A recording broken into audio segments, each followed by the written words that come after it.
Hello friends, welcome to વર્ષ kitchen. કેમ છો બધા? હું છું વર્ષા. તમે જો હજુ સુધી ચેનલ પર નવા છો અને ચેનલને સબસ્ક્રાઇબ નથી કરી અને તમને જો મારી રેસીપી ગમતી હોય તો વધારે સુપર હેલ્ધી, ટેસ્ટી અને ઇઝી રેસીપીઝ જોવા માટે મારી યુટ્યુબ ચેનલ વર્ષ કિચનને સબસ્ક્રાઇબ કરજો અને સાથે જ બાજુમાં આપેલા બેલ આઇકન પર ક્લિક કરજો જેથી તમને આવતા નવા વિડીયોઝની નોટિફિકેશન મળતી રહે. આજે આપણે 100% નવી રીતે દેશી લાલ ચણાનું સલાડ બનાવીશું અને એ પણ અઢળક વિટામિન્સ, ફાઇબર, પ્રોટીન, કેલ્શિયમ, આયર્નથી ભરપૂર છે. અને કાશ્મીરી ચણા આ રીતના આવતા હોય છે, જે પ્રમાણમાં થોડા ઓછા લાલ અને મોટા હોય છે. આ ચણા એકદમ સરસ રીતે બફાઈ જાય છે. તો ચણાને 2 થી 3 વખત એકદમ સરસ રીતે ધોઈને આ રીતે ઉકળતા પાણીમાં પલાળવાના છે. બધા ચણા પાણીમાં આ રીતે ઉપર આવીને તરવા લાગે ત્યાં સુધી ઉકાળવાનું છે. આ રીતે તમે ચણા પલાળશો ને તો આ ચણા જ્યારે બાફશો ને ત્યારે તે બટેટા જેવા બફાઈ જશે. એકદમ એક ચણો ફાટી જાય એટલા સરસ રીતે બટેટા જેવા સોફ્ટ બફાઈને તૈયાર થશે. તો એકદમ સરસ ચણા ઉકળી ગયા છે પાણીમાં. તો હવે ગેસ બંધ કરીને ઢાંકીને તેને 7 થી 8 કલાક સુધી પલળવા દેવાના છે. તમારી પાસે જો સમય ઓછો હોય તો 5 થી 6 કલાકમાં પણ પલળી જશે. તો એકદમ સરસ રીતે ચણા પલળી ગયા છે. હવે તેને એક કુકરમાં લઈને તેમાં 1 ટીસ્પૂન જેટલું નમક, 1/2 ટીસ્પૂન જેટલી હળદર ને 1 ટીસ્પૂન જેટલું તેલ નાખવાનું છે, એટલે બફાતી વખતે ઉભરાઈને પાણી બહાર ન આવે.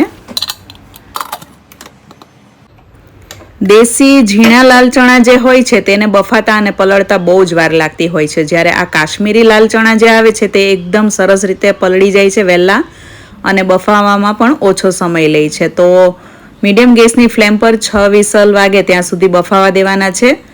આવા એકદમ સરસ ગળી ગયા હોય તેવા બફાઈ જશે. તો આ ચણા ખાવાથી ગેસ, એસિડિટી કે પેટમાં દુખે એવો પ્રોબ્લેમ નથી થતો. એકદમ સરસ રીતે બફાઈ ગયેલા હોવા જોઈએ. હવે એક તપેલીમાં 2 ગ્લાસ જેટલું પાણી ઉકળવા મૂકીને તેમાં 2 થી 3 ટેબલસ્પૂન જેટલા બધા હવે આપણે વેજીટેબલ્સ લેશું. તો તેમાં સ્વીટ કોર્ન એટલે કે અમેરિકન મકાઈ, અત્યારે લીલી શીંગ બહુ જ સરસ આવી રહી છે, મગફળી, તો 3 ટેબલસ્પૂન જેટલી એ પણ લીધી છે મેં. તમે તમારી પસંદ મુજબનું બધું જ વેજીટેબલ્સ 3 ટેબલસ્પૂન જેટલું લઈ શકો છો. બીટરૂટ લેવું, મીડિયમ ટુકડામાં સમારેલું ગાજર લેવું અને મીડિયમ ગેસની ફ્લેમ પર તેને ઉકળવા દેવાનું છે. આ બધી જ વસ્તુ એવી છે કે જે કાચી પણ ખાઈ શકાય છે અને લીલી શીંગ કાચી ખવાય તેવી એકદમ કૂણી છે. જો તમારી પાસે લીલી શીંગ ન હોય તો શીંગદાણાને 5 થી 6 કલાક પલાળીને ત્યારબાદ આ રીતે ઉકાળીને ઉપયોગમાં લેવા. 10 મિનિટ આ રીતે ઉકાળવા દેવાનું છે. 5 મિનિટ મીડિયમ ગેસની ફ્લેમ પર અને 5 મિનિટ ફાસ્ટ ગેસની ફ્લેમ પર. 10 મિનિટમાં એકદમ સરસ ક્રન્ચી એવા બફાઈ જશે. સાવ ગળી જાય તેવા નથી બાફવાના, કેમ કે આપણે સલાડ બનાવી રહ્યા છીએ. તો સેલેડમાં થોડા ક્રન્ચી હોય ને તો ખાવાની મજા આવે છે. તો 10 મિનિટ બાદ તેને ઢાંકીને આપણે એક સાઈડ મૂકી દઈશું અને હવે ગેસની ધીમા રાખવાનો છે અને ધીમા ગેસની ફ્લેમ પર જ 1 ટેબલસ્પૂન જેટલું ઘરનું માખણ આ રીતે હળવું ઓગળવા દેવાનું છે. સાવ ઓગાળવાનું નથી, તેનું ઘી થઈ જાય તેવું નથી ઓગાળવાનું. હળવું માખણ ઓગળે એટલે તેમાં 2 ચપટી જેટલી હિંગ નાખવી અને હિંગને આ રીતે ચમચી વડે મિક્સ કરી લેવાની છે અને 2 ટેબલસ્પૂન જેટલું કેપ્સિકમ નાખવું. બધું જ શાકભાજી મીડિયમ ટુકડામાં સમારવાનું છે, બહુ મોટું પણ નહીં અને નાનું પણ નહીં. 2 ટેબલસ્પૂન જેટલી કોબી છે. ધીમા ગેસની ફ્લેમ પર સાંતળવાનું છે અને તમારી પાસે ઘરનું માખણ ન હોય ને તો તમે તૈયાર બટર પણ લઈ શકો છો ને અથવા કોઈ હેલ્ધી કુકિંગ ઓઇલનો ઉપયોગ કરી શકો છો. 1 તીખી મરચી આ રીતે કટિંગ કરીને નાખવી. બાળકો માટે બનાવતા હો તો મરચી નહીં નાખવાની. મરચી નાખવાથી તેની તીખાશનો સ્વાદ બહુ સરસ એવો આવશે અને સલાડ ખાવાની મજા પડી જશે. 1 કપ જેટલા બાફેલા ચણા મિક્સ કરવા અને ધીમા ગેસની ફ્લેમ પર આ બધું જ 2 મિનિટ સાંતળવાનું છે. અને કેપ્સિકમ અને કોબી છે ને તે ક્રન્ચી રહે તેવા જ સાંતળવાના છે. તેને આપણે બફાવા નથી દેવાના, નરમ નહીં પડવા દેવાના, તો સેલેડ ખાવાની બહુ મજા આવશે. હવે આપણે આ જે વેજીટેબલ્સ બોઇલ કર્યું તેને ગાળી લેશું અને ગાળીને આપણે સેલેડમાં મિક્સ કરવાનું છે. અને આ પાણીને તમે સૂપ બનાવવાના ઉપયોગમાં લઈ શકો છો અને એમને પણ પીવાના ઉપયોગમાં લઈ શકો છો. બહુ જ પૌષ્ટિક અને સ્વાદમાં પણ એકદમ સરસ એવું આ પાણી છે. વેજીટેબલ સ્ટોક બનીને તૈયાર થઈ ગયો છે. બાફેલું વેજીટેબલ્સ આપણે આ પેનમાં નાખી દઈશું અને હળવા હાથે બધું મિક્સ કરીશું અને તેને 2 મિનિટ જેવું સાંતળવાનું છે. એકદમ સરસ ગરમ થઈ જાય તેવું સાંતળવાનું છે. જુઓ તમે, ગાજર, બીટ ને મગફળી અને સ્વીટ કોર્ન બધું સરસ બફાઈ પણ ગયું છે અને થોડું ક્રન્ચી એવું પણ છે. તો આ રીતનું ટેક્સચર હોય ને તો સેલેડમાં થોડું ચાવીને ખાવામાં આવે ને તો મજા આવે ખાવાની. અને વધારે ચાવીને ખાવાથી એક લાળ પણ બનતી હોય છે મોઢામાં. તો એ લાળને કારણે જ આપણી પાચન શક્તિ અને રોગપ્રતિકારક શક્તિ મજબૂત બને છે. ગેસની ફ્લેમ સાવ ધીમી છે અને હવે તેમાં આપણે મસાલા નાખીશું. તો 1 ટીસ્પૂન જેટલું ધાણા જીરું, લાલ મરચું પાવડર, સંચળ પાવડર નાખવો. ચપટી નમક નાખવાનું છે. 8 થી 10 એકદમ કૂણા લીમડાના પાન આ રીતે હાથેથી જ તોડીને નાખવા.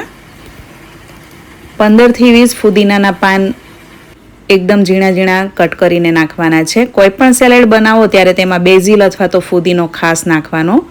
એનાથી એકદમ રિફ્રેશિંગ ટેસ્ટ આવે છે અને સેલેડ પચવામાં પણ એકદમ હળવું બને છે. 2 ટીસ્પૂન જેટલું શેકેલું જીરું પાવડર નાખવો. 1 ટીસ્પૂન જેટલો મરીનો પાવડર નાખવો. બધા મસાલા તમે તમારા ટેસ્ટ પ્રમાણે વધારે ઓછા નાખી શકો છો.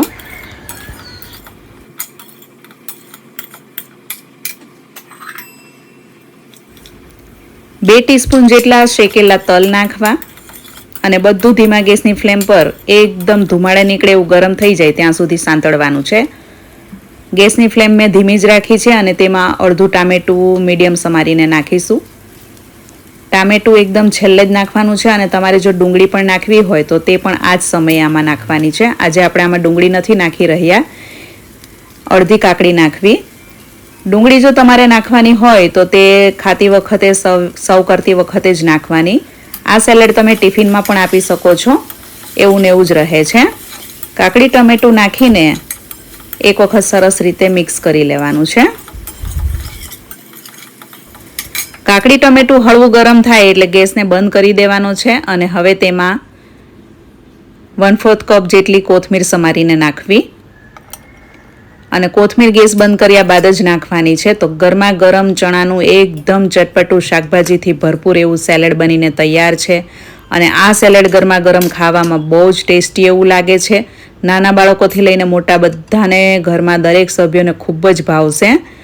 અને આ સેલેડ તમે ટિફિનમાં ઠંડુ પણ આપી શકો છો. અને આપણે બટરમાં બનાવ્યું છે તો એ ઠંડુ થયા બાદ તેમાં મસાલા એકદમ સરસ સ્ટીકી થયેલા રહેશે, તે છૂટા નહીં પડી જાય.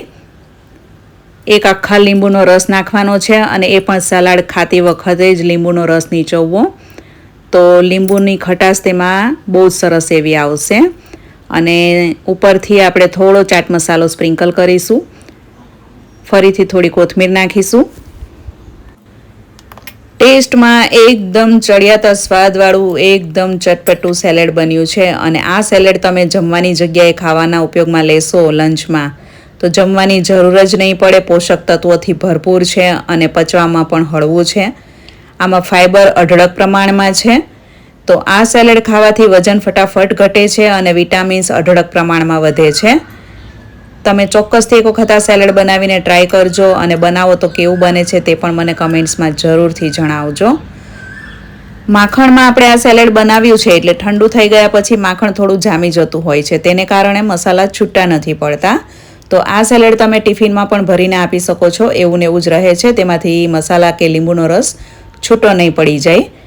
તો આજનું આ સલાડની રેસીપી તમને કેવી લાગી તે મને કમેન્ટ્સમાં જરૂરથી જણાવજો. અને તમારામાંથી કોને કોને ચણા ખૂબ જ ભાવે છે, ચણાનું શાક અને ચણાનું સલાડ કે ચણા જોર ગરમ ખૂબ જ ભાવે છે તે મને કમેન્ટ્સમાં જરૂરથી જણાવજો.